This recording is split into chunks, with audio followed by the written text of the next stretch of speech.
Hello, everybody. Thank you all for coming. Welcome to this event. It gives me tremendous pleasure to introduce and to host the author and my colleague, Laila Lalami.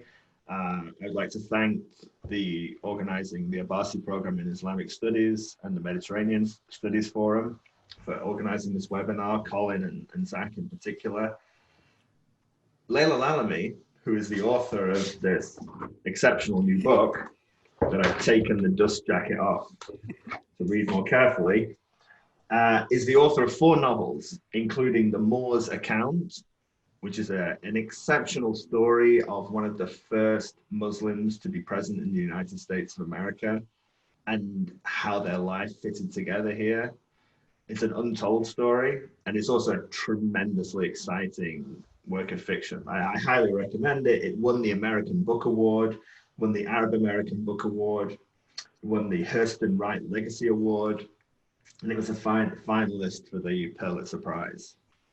Laila Lalami's most recent work, The Other Americans, again a finalist for the National Book Award. Her essays and writings have appeared in the Los Angeles Times, the Washington Post, Harper's, The Guardian, the New York Times, and Laila Lalami is a professor of creative writing at the University of California, Riverside. It's wonderful to have her here, really great. What we'll be doing is Laila will be speaking for 20 minutes or so.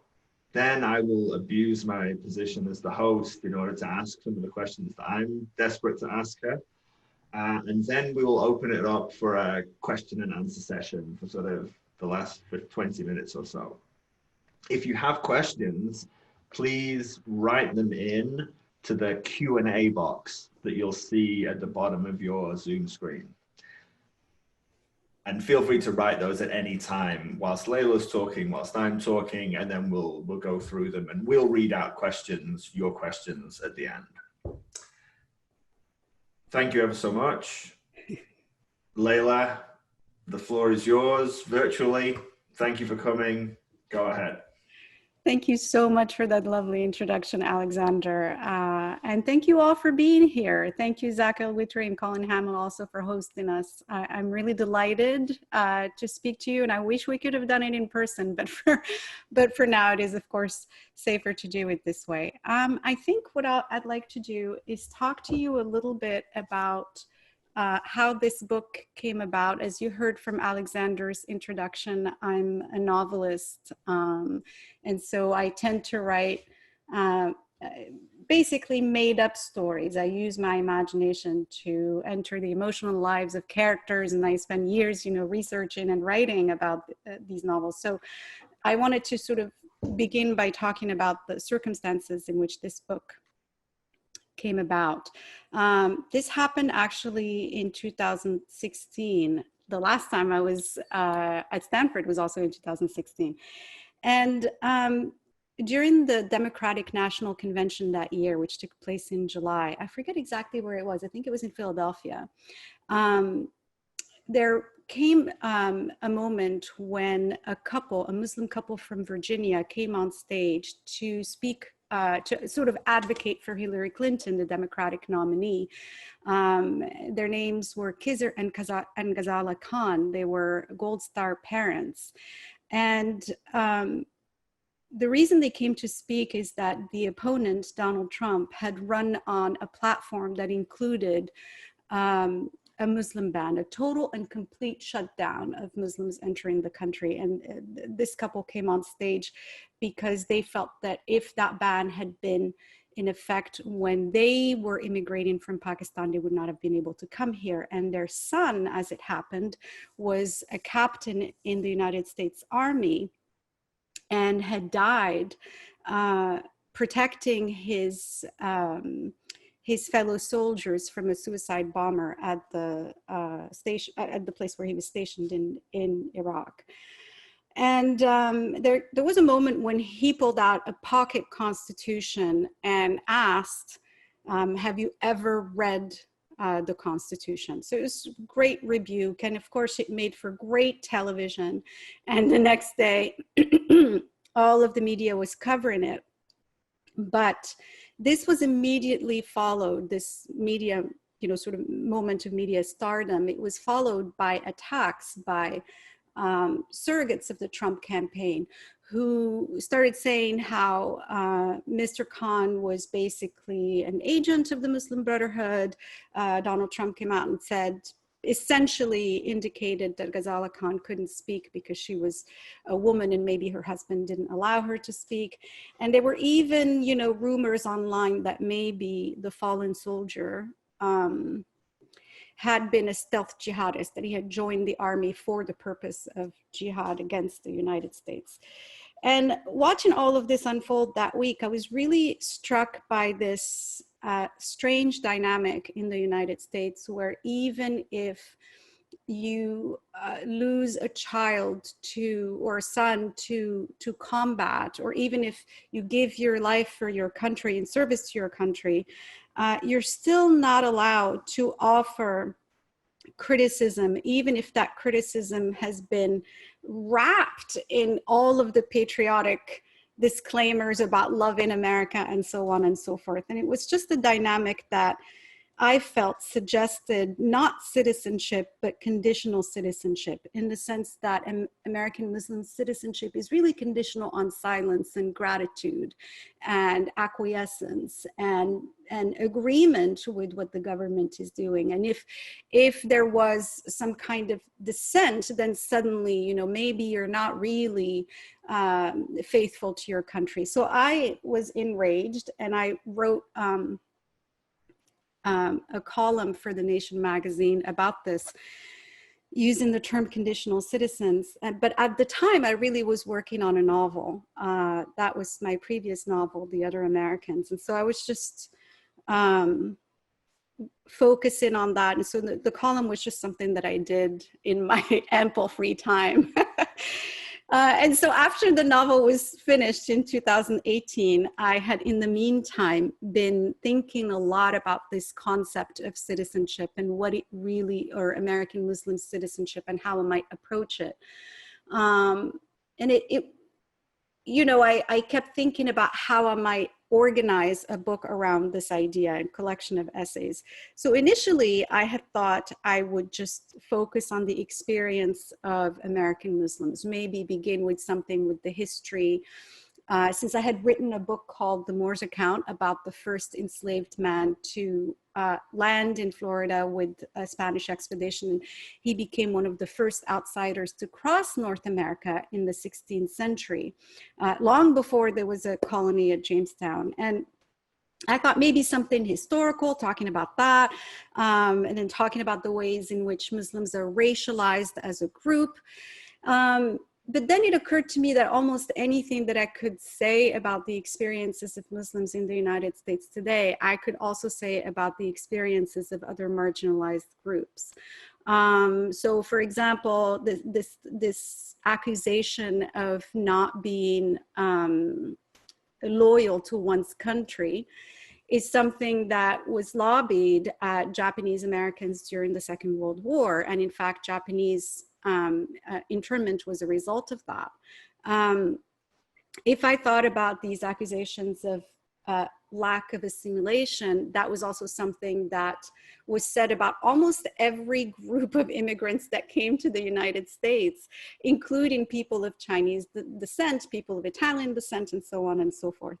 If I was trying to think about like surveillance of American Muslims, which, you know, Muslims are some of the most surveilled citizens in the US, then I would also have to connect that to other groups that had been surveilled, notably civil rights leaders.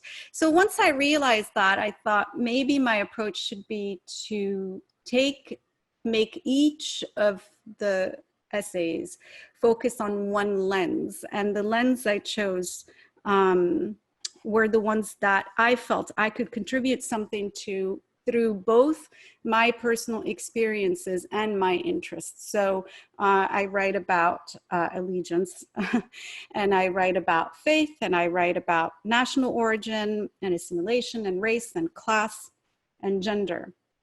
I felt that my experiences as a naturalized immigrant, as an immigrant to the US who later naturalized, as an Arab woman, as a Muslim, I could use those experiences to open each essay and from there explore these issues. So that's where the organization of the book came about. And I bring in, of course, elements of history, but also elements of literature and culture. What I'm going to do very briefly is read to you just maybe 2 paragraphs to give you a sense of how the story unfolds. This is from the first chapter called Allegiance, and it begins with my naturalization ceremony, which happened in July 2000, so exactly 20 years ago. So I'll read this short section, which takes place almost immediately after I received my passport. Nearly 20 years have passed since that summer morning at the Pomona Fairplex. I am no longer a starry-eyed bride, but maturity has its advantages. I can see better now what I had perceived only dimly back then. Being a citizen of the United States, I had thought, meant being an equal member of the American family, a spirited group of people of different races, origins, and creeds bound together by common ideals. As time went by, however, the contradictions between doctrine and reality became harder to ignore. While my life in this country is in most ways happy and fulfilling, it has never been entirely secure or comfortable. Certain facts regularly stand in the way, facts that make of me a conditional citizen. By this, I mean that my relationship to the state, observed through exposure to its policies or encounters with its representatives, is affected in all sorts of ways by my being an immigrant, a woman, an Arab, and a Muslim. Shortly after taking the oath, I applied for and received an American passport. The blue booklet was at once a tangible proof of my new citizenship and a powerful artifact that gave me the freedom to travel without restriction to more than 150 countries. I made immediate use of it when I flew to Hong Kong in October 2000 to attend the annual meeting of the Association for Computational Linguistics. Alex had decided to tag along, and we spent a few days sightseeing on the island and in the Kowloon Peninsula. Coming back to the US, we went through customs at Los Angeles International Airport, both of us relieved not to have to go in separate lines anymore. When we walked up to the counter, the border agent examined both of our passports, then turned to my husband. "So," he said, his face breaking into a conspiratorial smile, "how many camels did you have to trade in for her?" This was my first interaction with an agent of the state since I'd become a citizen, and the direction it took so stunned me that I was rendered speechless. I think I might have gasped because the agent threw back his head and laughed, his face as pink as a new scar. With a wink at Alex, he stamped my passport and waved us both through. I was furious, and when I told a friend about it later, she said to forget it. It was just a stupid joke. Don't read too much into it, she said. But I am a writer, and what is a writer if not someone who reads into things? 10 years later, the experience happened again in almost identical detail at John F. Kennedy Airport. We were returning from a vacation in Morocco, and this time my husband was asked whether he'd had to trade some cows for me. Twice I had come face to face with the state in the person of the border agent and discovered that it held a specific bias about me as a citizen. The 2 encounters reflect an enduring perception in the United States, by no means restricted to border agents, of Arabs and Muslims as lesser people. Their religions, languages, cultures, customs, and modes of dress are marked not only as different, but also inferior.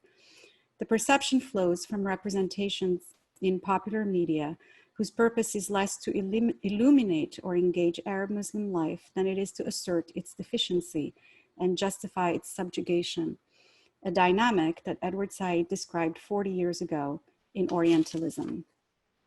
And I will stop right there. So the book basically goes into, starts with these sort of personal moments and then kind of goes into, I would say, commentary and analysis, and includes a good bit of historical detail as well. So what else? Let me just look at here at my, oh, right. So the other thing too, when I started working on this book, is I thought about how much of our lives are determined by accidents of birth. None of us choose the country in which we are born, our race, our gender, our social class, and yet these accidents of birth end up determining a great deal about how our lives are lived. So for example, if you're born in, say, the Gaza Strip, or you're born in North Korea, your freedom of movement to travel from one place to another is severely restricted. If you happen to be born a girl, your independence, your physical independence and bodily integrity is often at risk, and this is a global problem. And so citizenship really is an accident, but in the case of people such as myself, there are also situations in which it is chosen and embraced. So in my case, I came to the United States as a foreign student, and a couple of years later, I met an American, and then yada, yada, yada, we got married, and then I ended up finding that I had a life here. And so I decided to apply for permanent residency and later to become a citizen. And I took that as a serious commitment. It was something that I had given a great deal of thought to.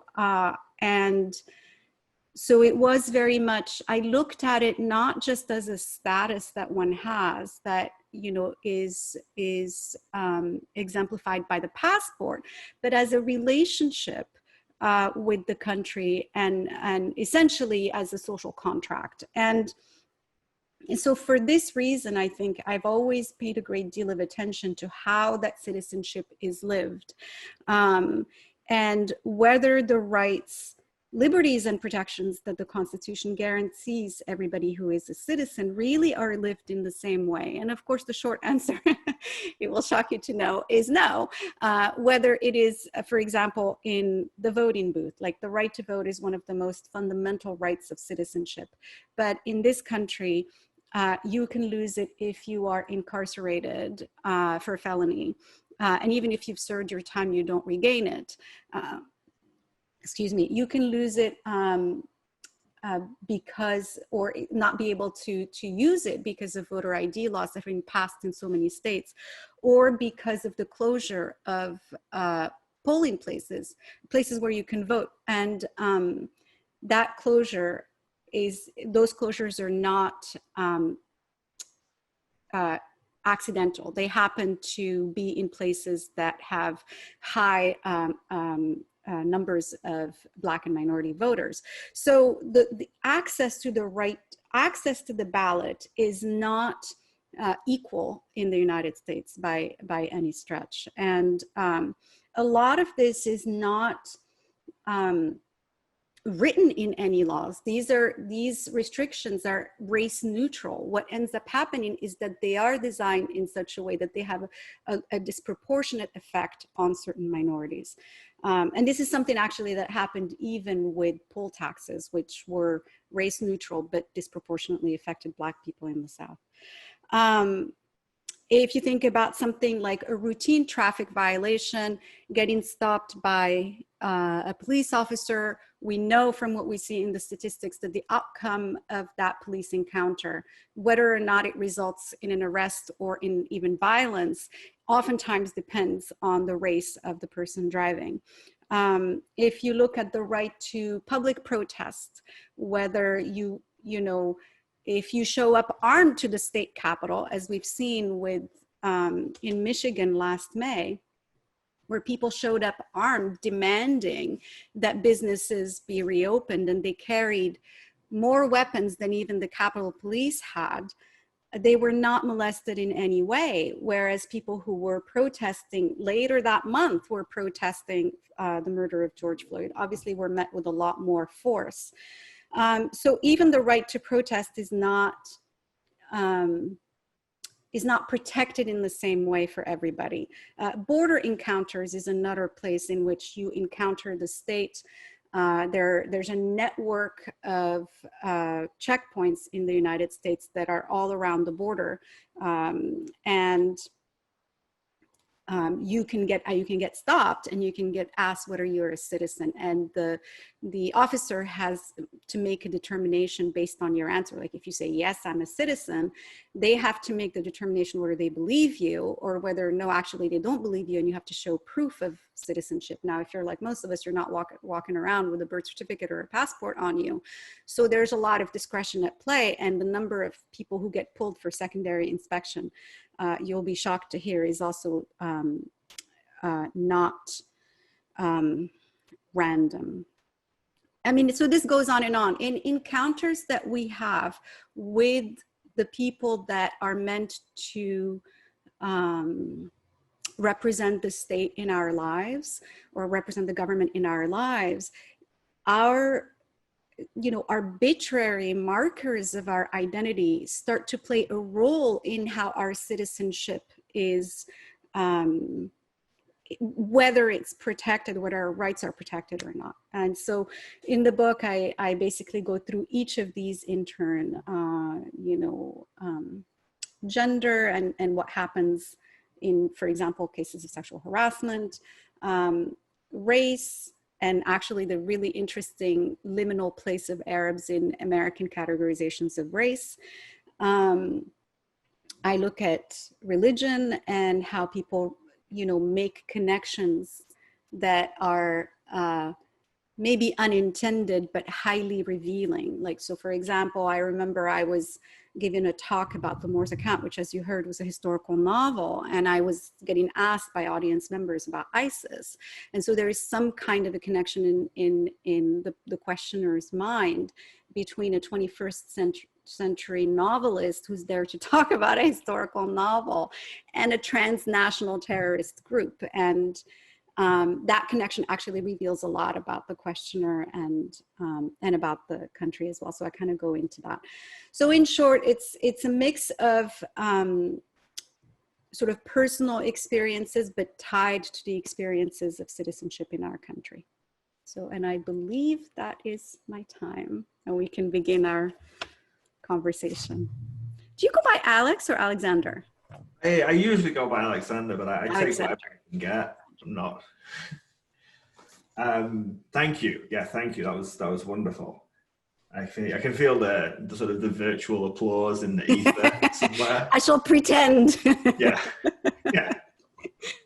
At some point, we're going to have a soundtrack that we play. I wanted to start off just by asking you about your writing and about how you kind of, what it feels like to switch between fiction and nonfiction. Like, do the goals change? Like the thing that you're aiming for? Does the process change? Like, how do you split the two off? Do you split the two off? Yeah. I enjoy writing both. So just in terms of like the pleasure that I derive from writing fiction and nonfiction, I enjoy doing both. I really enjoy the process of writing, which means I enjoy sitting alone in my office with, and with my work. So in terms of the pleasure that I derive from both, I do enjoy doing both, but they are very, very different. When I write fiction, I'm involved in the emotional lives of characters. And so I'm asking myself questions about their feelings, their emotions, what they're hoping for, what they're scared of, their past, their potential futures, dilemmas they're facing. And I'm completely in charge of the world that I have created for them. I've created a world in miniature, and I get to decide who lives and who dies and what happens to them in between. And so it's a space of unlimited exploration, and oftentimes it involves taking a route and deciding that this is what I'm going to be writing, and then finding out that I've lost interest after 50 pages and it's not working, go back and go another route. So it's really a place of experimentation and exploration.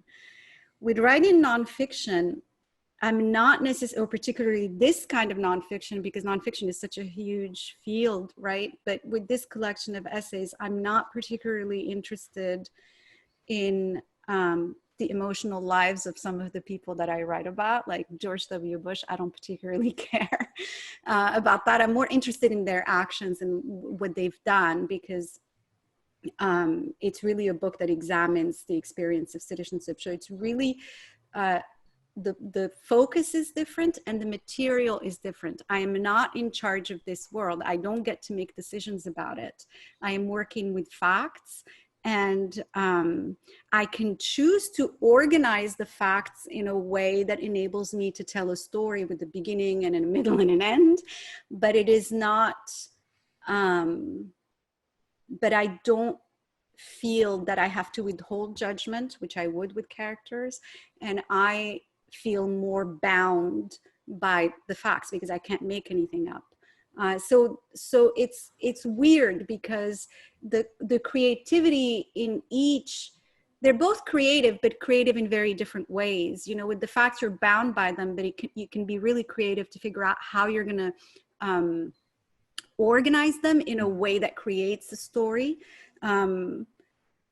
Whereas with the novel, you're making it all up, so it's less bound. So they're very different, but I do enjoy doing both. And the other thing I will say, because this is a collection of essays, is that the writing of it is something that I can work on an essay for 6 or 7 weeks, stop, and then go do something completely different, and then return to a different essay, work on it for 8 weeks, then go back to the first one. You know, it's just in terms of the writing, it doesn't require, it didn't require the same process. With a novel, it's immersive for 5 years. And if I change something in chapter 7, then I have to go back to chapter 3 and make sure that it makes sense. So it's just it's a different material and different approaches.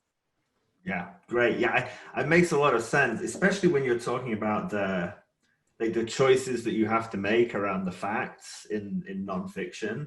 And this was the next question I wanted to ask, because for me, what stood out about the book was the impact that the particular facts that you selected had on me as a reader, and me as a sympathetic reader. I mean, you're not trying to persuade me of the general thrust of your argument. And also I feel like I know some of this stuff. And yet what kept happening to me when I was reading the book was I was like surprised. Like, and I'm glad you read the story about the border guard and the remark made to your husband, because that hits you like right at the moment where you're feeling like Laila's pride at the immigration ceremony. And it's like, and so there's like that impact of the emotional moments that really hits you at multiple points.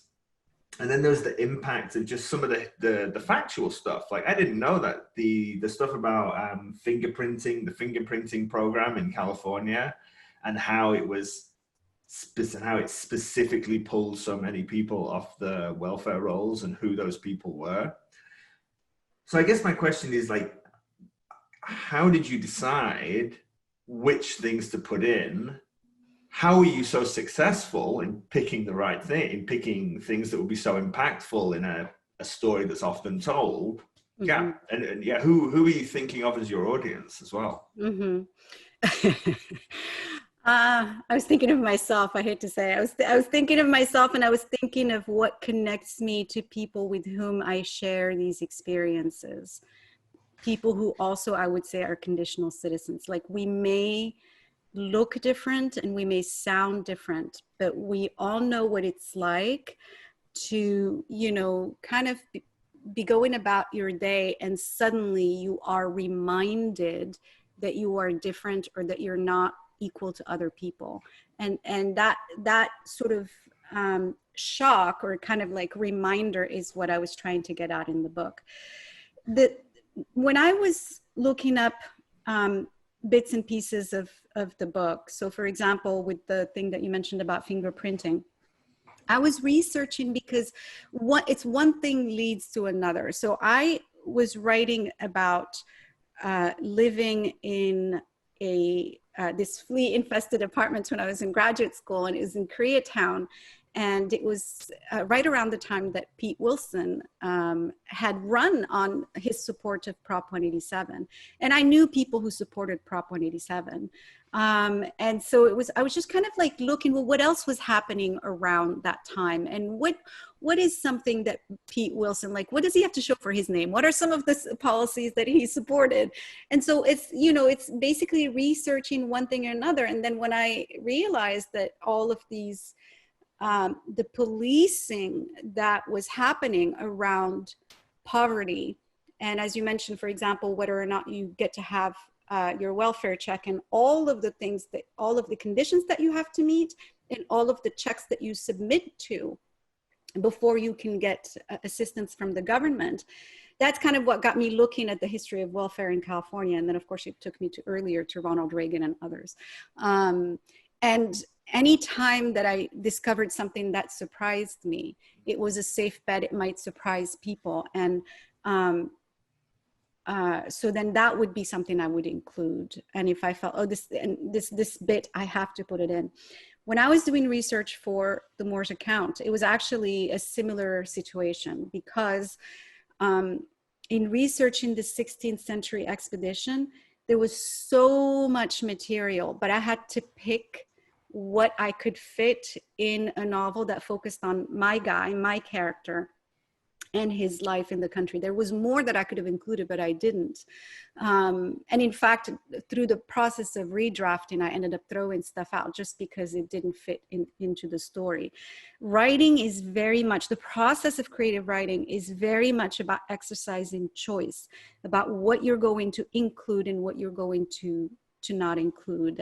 And with something like that, if it was something that surprised me or that illuminated something for me that I didn't know before, then I felt like any reader would want to hear about this. Because I mean, I considered, before I started working on this book, I considered myself well informed, and there was still stuff that I found that was really quite surprising. And so for those, I would include.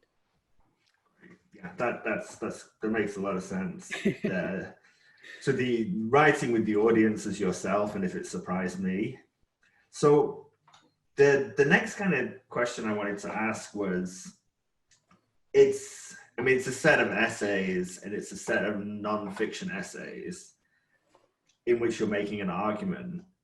But I also felt that there was a sort of narrative progression through the book, like an emotional tension. And for me as a reader, personally, I mean, this came from this. I think I remember, like, when you came to Stanford in 2016, and I think I was in the middle of the citizenship process myself. I was like applying to become a citizen. I was going through the interviews. I remember feeling like, yeah, this is an experience that I share with Laila. Yeah. There were a lot of moments at the beginning of the book where I felt like I shared this experience, and the optimism, the feeling of there's a community, the feeling that there's an equal member. But then, of course, for me, like, the scale of white privilege, the fact, my whiteness, the fact that that's what I walk around in every day, all that privilege, I just don't meet those things. Like, I just don't meet them. It's much easier when whiteness means you can just skip all the conditionality. Mm-hmm. And I think that what I was thinking while I was reading was that the emotional arc of the book is, what will the author decide to say about the United States of America? Like, what is Laila's conclusion going to be? I mean, she's told us that she has these feelings at the beginning, and then we have this incredible story, and then where are we going to end up at the end? And at the end, I don't know. How would you describe? I mean, how would you describe? I'm waiting to hear you describe it.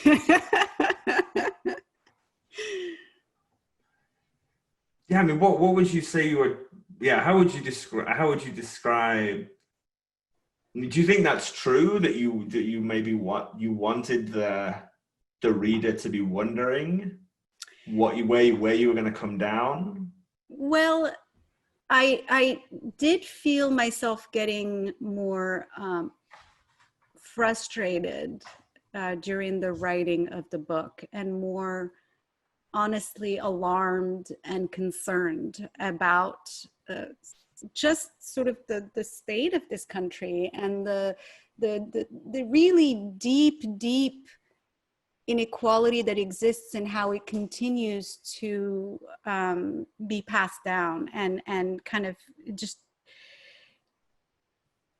and I when I got to the end of the chapter on, and I think it was gender, the chapter on gender, and I thought, well, now what, right? Like, we know what's broken, and now what? And I'm not a policymaker, I'm a novelist. Like, my role is to, you know, imagine things. And so I thought, well, what would it be like if instead of conditional citizenship, we had this sort of equal citizenship? Like, what might that be like? And so I thought, well, I'm gonna write what it might look like. Like, I'm gonna take a stab at it and see what happens. And that's what the final chapter is about. It's just a sort of attempt at imagining a country in which, for example, the right to vote is not circumscribed in the ways that I've mentioned before, where you don't have voter ID laws, where voting is a federal holiday, where there's not all these barriers to one of the very basic ways in which you can take part in how your country is run, because you give your consent to the government to run things in your name. And so what would be like if we each had the option to do that instead of making it more complicated? What would it be like if workers had more protections rather than what we have right now, including what you saw in the ballot in California? So it just really is an attempt to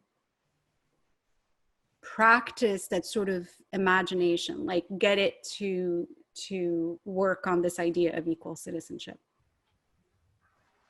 And Brilliant. It is short because I was on deadline. Yeah. So I think there are a number of good questions. I think so I'm going to ask a couple and sort of squeeze a little angle of my own into the first one. There's several people have asked how you consider the situation at the moment and how optimistic you are or pessimistic, and how that compares to perhaps to Canada or to Europe.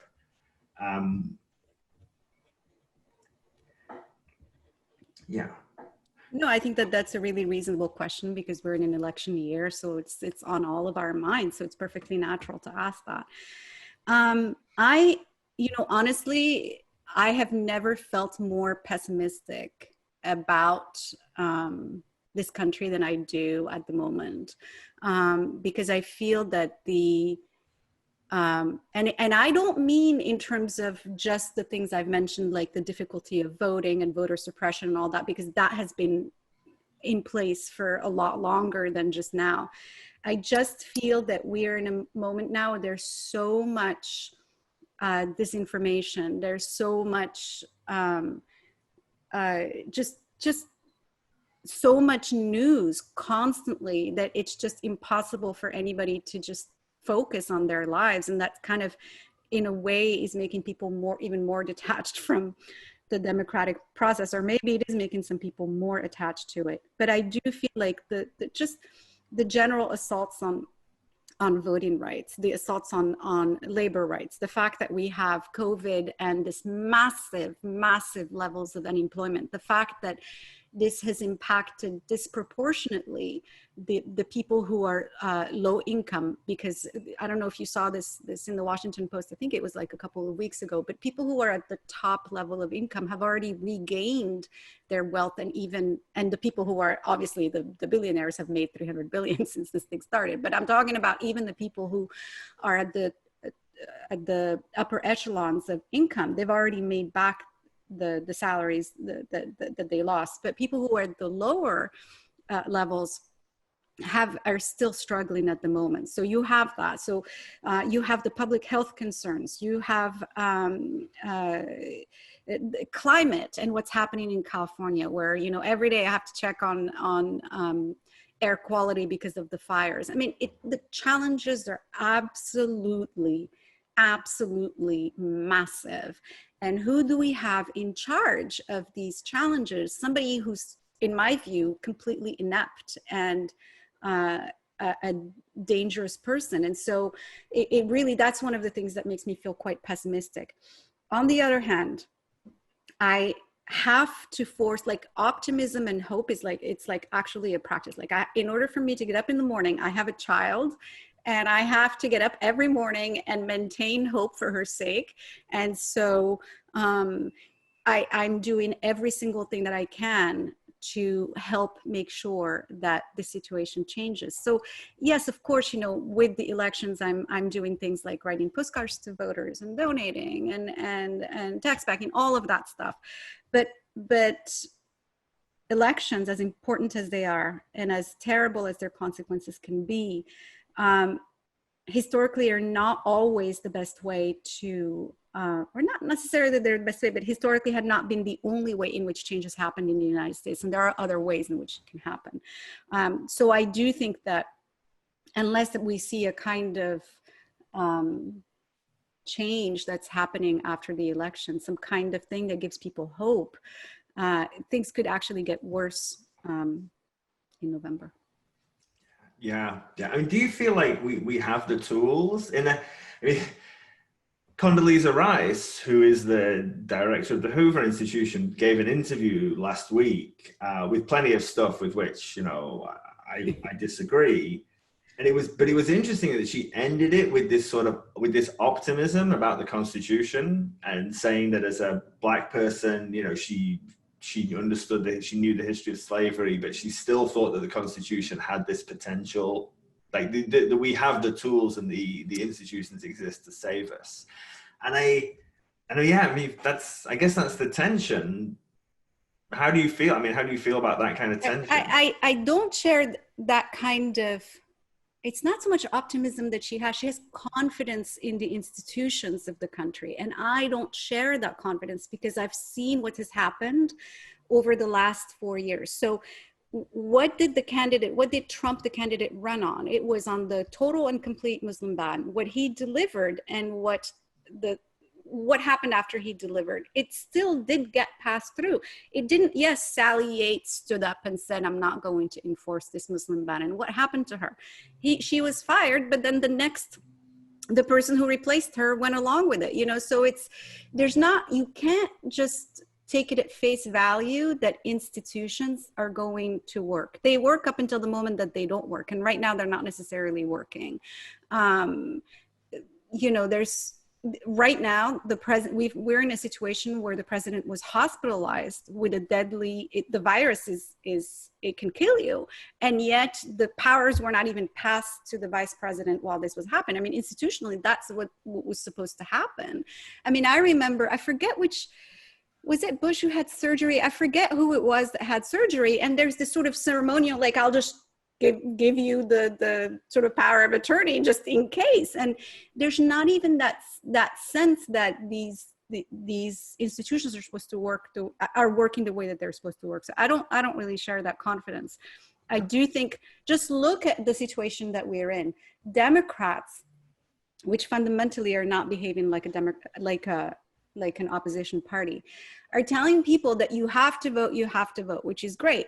But they're also saying that we have to vote by wide margins in order for the result to be acceptable and to not be challenged, which is like, that doesn't say that you have confidence in institutions.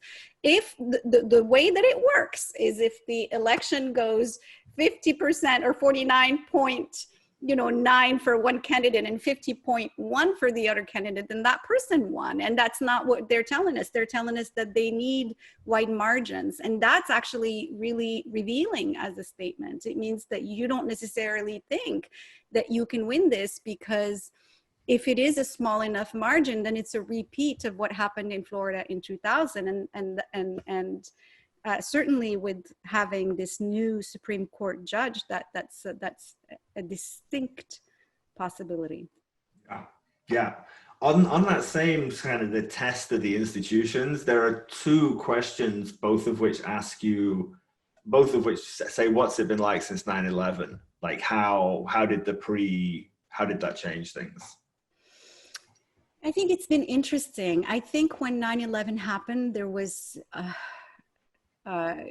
since we are speaking to with this program on Islamic studies, I mean, there's this huge backlash against Muslims. And it wasn't, I was talking to a reporter this morning. Yes, there was a spike in hate crimes, which the FBI documented, but it wasn't even that. Like, hate crimes are driven by individuals who, are reacting in a particular way, but there was also government sanctioned behavior. For example, the fact that the New York Police Department spied for years on Muslims in New York and did things like lied in order to gain access to homes and go in there and basically take notes about what they saw in people's homes. Like, they would say, oh, we have a crime in the neighborhood, and then they would come in to interview people, and in fact they were there to spy on them. So that program was going on for years before the Associated Press revealed it. In a series of reports that ended up winning the Pulitzer. There was the special registration of Arab and Muslim men. So there were government actions that were also, that followed 9/11. But the sort of the balance to that was, I think, that there was a whole generation of young Muslims in the United States that viewed this as almost like a call to be more involved as citizens and to be more involved in speaking for themselves in media, because I think that they really have gained visibility in a way that did not exist before 9/11. I remember before, you would be hard pressed to find reporters, like people who were that had big followings, like reporters or journalists or media figures or people in entertainment. And now that's changing. So I feel like that was a result of that initial backlash. The other thing that I want to say about that is that here we are 20 years later, and we're facing another massive disturbing event on the level of 9/11 in terms of the sort of disruption that it has caused in the country, economic and social and health-wise. And what we're seeing again is that another group of people are being treated differently. So we see a spike in anti-Asian racism and things like that. And so in other words, like it is happening again, except that now it's targeting a different community. Thank you. Another two more questions ask about, like, how have the experiences, like the story that you tell, the immigration story, your experiences in the United States of America, like how have they kind of changed your writing style, like, or your writing, or the genres in which you write, or like, do you see a kind of art or the forms in which you write? Do you see that changing because of the experiences you've had? And sort of what's going to happen next? I mean, do you see that like reality is just going to push you only to write nonfiction, or how would you think about that? Probably not. What I would say to that is I have always written. And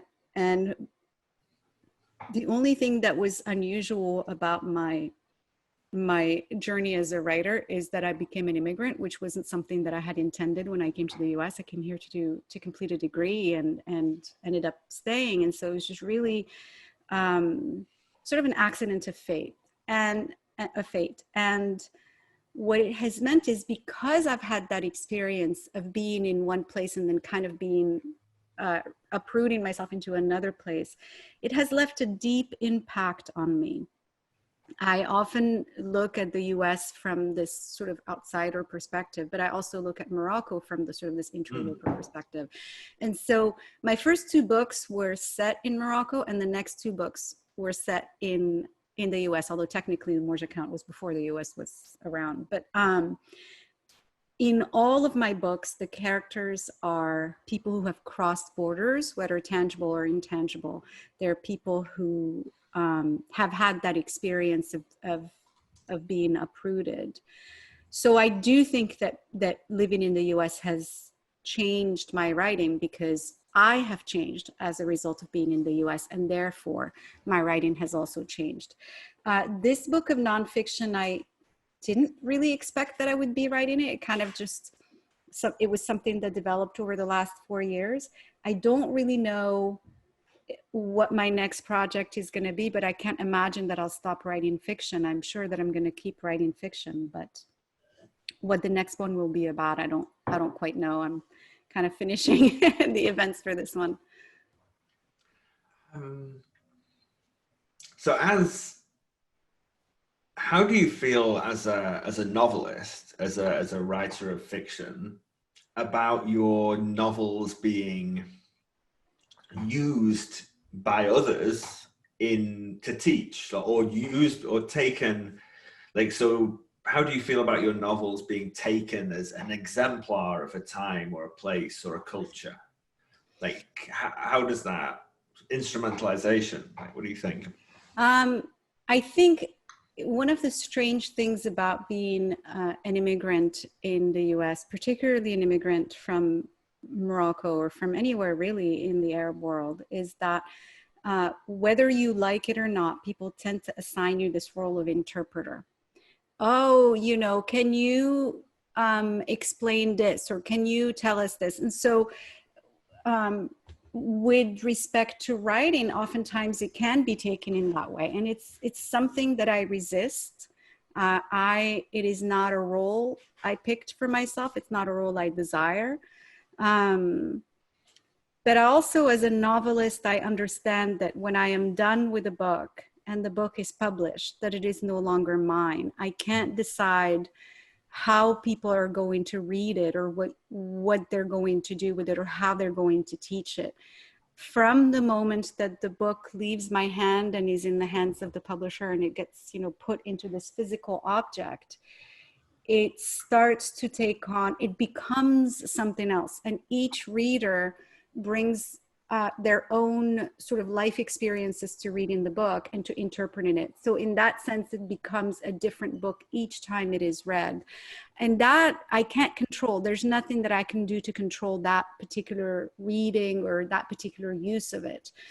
There are moments when that reading coincides with what I intended, and that's nice, but I can't, it's not something that I can predict. Like, it's quite possible that something that I've written, it gets interpreted in a completely different way than what I intended. And I've learned over the years to just sort of let go. When you write, you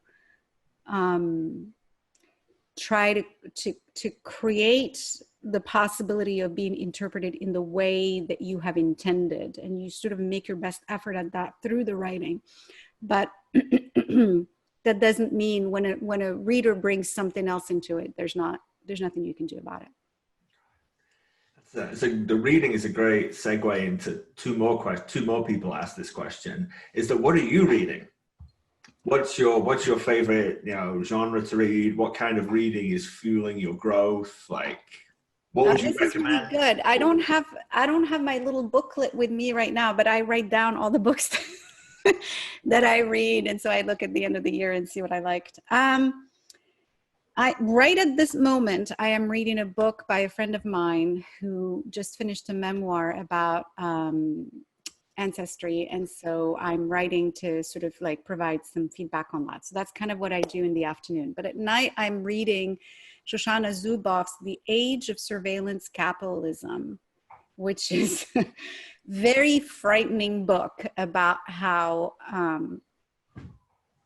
information capitalism was not necessarily destined to become surveillance capitalism, but became surveillance capitalism through a series of decisions that were made in the early 2000s. And so she goes over all of that and explains how our data is being used by these companies, and how it is sort of how it's mined, how it's used to predict our future behavior, and that prediction is what they are selling to different companies. So it's kind of a frightening book, frankly, but it's also very big. So it's taken me a while to get through it. And let me see what else that I read before that. So I read both fiction and nonfiction, but let me see, what was the last novel that I read? I just read Ayad Akhtar's Homeland Elegies, which is a book that actually starts right after 9/11. Well, it doesn't start, I mean, it starts actually with the Trump election. The character's father is a Trump voter. And then it kind of goes back, it pulls from that, and it goes all the way back to 9/11 and again to the present moment. So it's a series of reflections on both the United States and Pakistan. So somebody asks, when you mentioned that, on that note, you mentioned the surveillance Arab citizens in the United States endure every day. Like, how has that felt for you personally? Somebody asked, like, do you feel like you're taking risks? Like, I do feel like I am taking risks. But I try not to think about it too much. I have received, and the reason that I know that I'm taking risks is just from some of the feedback that I get and some of the comments that I get, both on social media and in my inbox. So I do get sometimes extremely distasteful and even threatening emails. I sometimes will get, back when we were on campus before we shut down, I would get letters. People would look up my address and they would find my academic address and they would send me letters to, well, I don't know, I guess to educate me about Muslims, because what I said didn't correspond to their views of Muslims. So I remember there was a guy who sent me pages and pages of data to prove that Islam encouraged violence and things like that. So I do get just strange and sometimes threatening emails and letters. I think anybody who criticizes a country, or criticizes like a government, really is the more appropriate term, in some way takes a risk. What happens after that criticism is interesting. When I wrote in criticism of Morocco, and I did quite a few articles around the time of the Arab Spring, you know, I would oftentimes, and even before, but I would oftentimes get, you know, emails from people in the United States calling me brave for writing. And they would say, oh, you're speaking truth to power, blah, blah, blah. But then when that same appraising gaze is turned on the United States, and suddenly it's, you know, well, why are you saying this? And then you get unpleasant emails that say that you should be grateful and not quite so negative. So yes, I do think that there is a risk. On the other hand, I do feel that life is short, and I feel that as my, you know, as a writer, I can't not write things the way that I see them. I'm trying to put out the best work that I can, the most perceptive, the most truthful.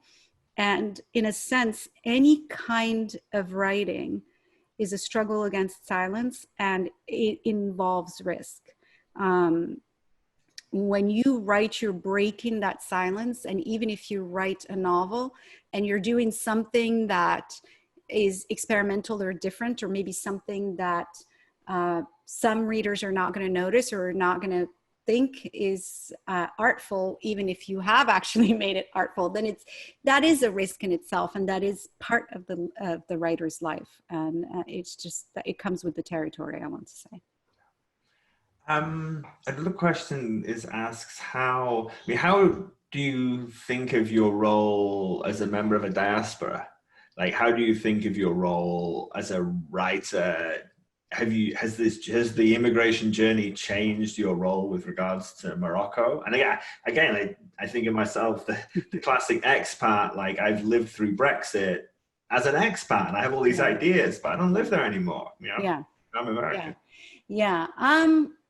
I will say that I actually follow the news out of Morocco. I do keep up with what's going on there. However, in the last few years, we've just been so, this presidency has involved such an overdose of news and headlines and scandals and corruption that every day there's like 10 things that I'm trying to keep track of. And so it's actually been quite distracting and made it harder to follow what's going on elsewhere. And that's something that I really resent.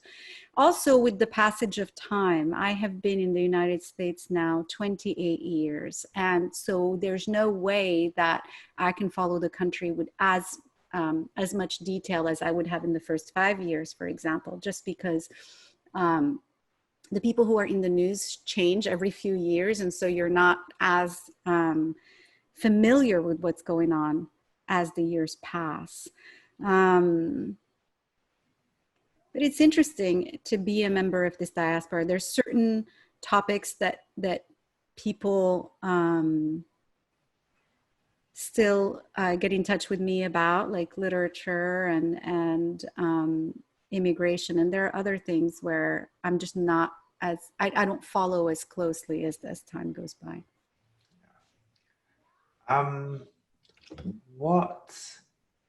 If you could tell your younger writing self anything, what would you say? Two things. One is it'll be okay. And the other one is life takes surprising turns.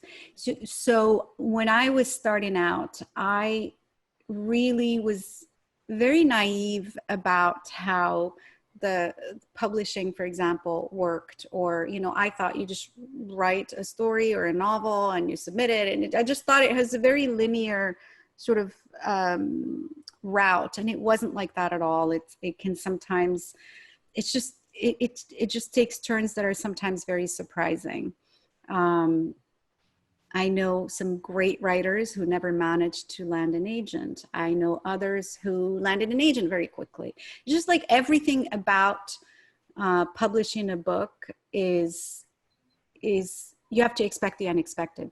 But writing itself is not, hasn't changed. The process of it is the same now as it was when I was starting out. Every time I swear I'm not exaggerating, but every time that I open a Word document and I face the blank page, I think, what am I thinking? Where do I even begin? And it can be something as simple as writing a book review, and I just stare at it dumbfounded, like, how do I begin? What do I say? I don't know. And it's really humbling that even after all these years and all these publications that I still feel this way. But every single time when I start, that's the same fear that I have. You know, what do I say now? And so it's just like, I've learned that one of the advantages of maturity is that you learn that you just have to sit there and wait for the moment to pass and face the blank page. And after a few hours, something's going to get written. I don't know how, but it'll get written. So. Yeah, that makes sense. Okay, so maybe this will be the last question. We all have Zoom fatigue in the new world. I think it's fair to say our audience is still with us. If this is two separate questions, but on the one hand, how do you deal with the risk of, you know, if the audience is a white audience, of writing on harms and problems that this white audience knows exist, but that's it. Like, they already know it exists, and the problems still continue. And the second question, it says, as a human and civil rights activist, what can I do to change the racist and Islamophobic culture that exists in many of our institutions? I mean, this is a really interesting question. I think that it also involves a number of assumptions. One is that the audience is white, and the United States is not a white country, nor is the readership of books in the United States entirely or almost majority white. whites do constitute a very strong sort of readership, but it's not the only one. The second aspect of it is this idea that writing about particular topics can be risky for the community for which you write. And I want to just give you like examples of how something that you say can be taken and heard and interpreted differently by different people. So a few years ago, I was on Twitter and a news item came across my screen about a Sri Lankan maid who had been lashed by the government in Saudi Arabia. I forget what the details of the crime were, but this poor woman was basically publicly beaten. And I was just so upset when I read it. And so I linked to the news item and I wrote something pithy, because that is, you know, back then it was 140 characters, and a link to it. And that got retweeted a lot, which fine, whatever.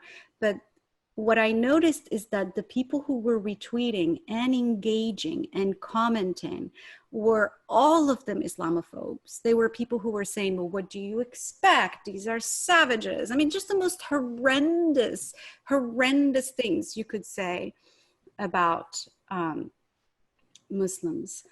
Now, a few days later, I posted about, I think it was some item where there had been a hate crime in which a Muslim had died, and I posted about that, and that also got a lot of retweets. But then it was the utter opposite reaction, which is that Muslims are, you know, victims and all of that. And when because the two tweets had happened not too this, I mean, it wasn't too much time in between. It really made me realize how people are picking out news that confirms how they view the world, and that's what they're retweeting, and that's what they're paying attention to.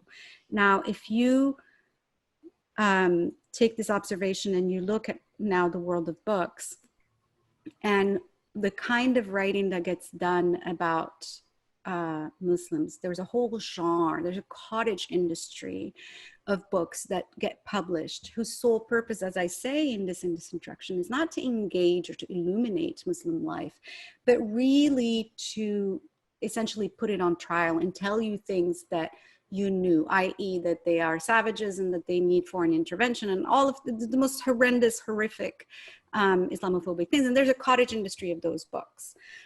Typically they involve a cover that has some just, you know, a woman in a full face veil and just a bunch of cliches and stereotypes. When my first book was published, it was a collection of short stories that's about a group of immigrants who cross the Mediterranean Sea on a lifeboat. And it kind of goes through the sort of stories of different people. I had this fear because I was a debut author and I didn't want my book to have a cover like that and, you know, none of that.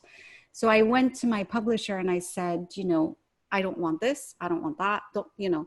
So then they designed a cover that was more evocative. It had nothing to do with these cliches. And that's just, it was an early experience in basically speaking up about things like this, because the way in which publishing works is that it's an industry. And so that there's always going to be moments where they're going to try and go for the market that they think that they have. And that is where you can see that there's a push towards that sort of, the cliche and the stereotype, and you sort of have to be guarded against it.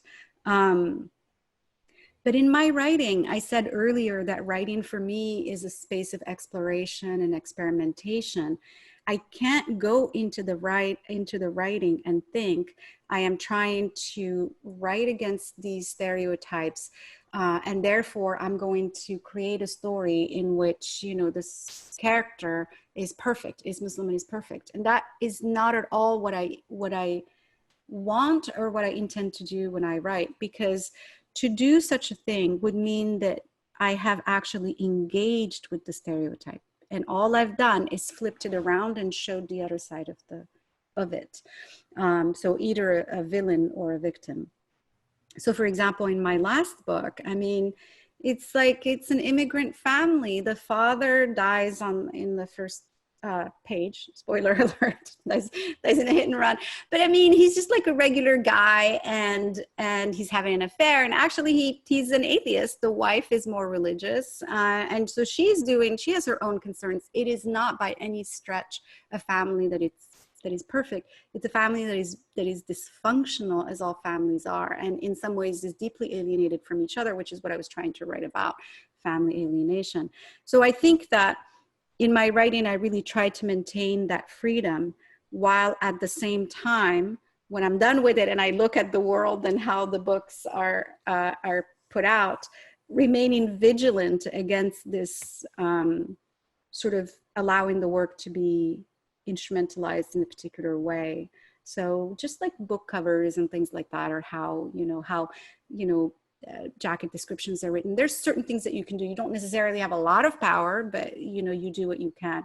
And I will end on a funny note about that. After I put all this effort into giving feedback on my cover, one of my books was published in China, and it was my second book. And it's set in Casablanca, which, as you know, is a mega city. It's a huge city. It's 4 million people. It's super, super, super urban.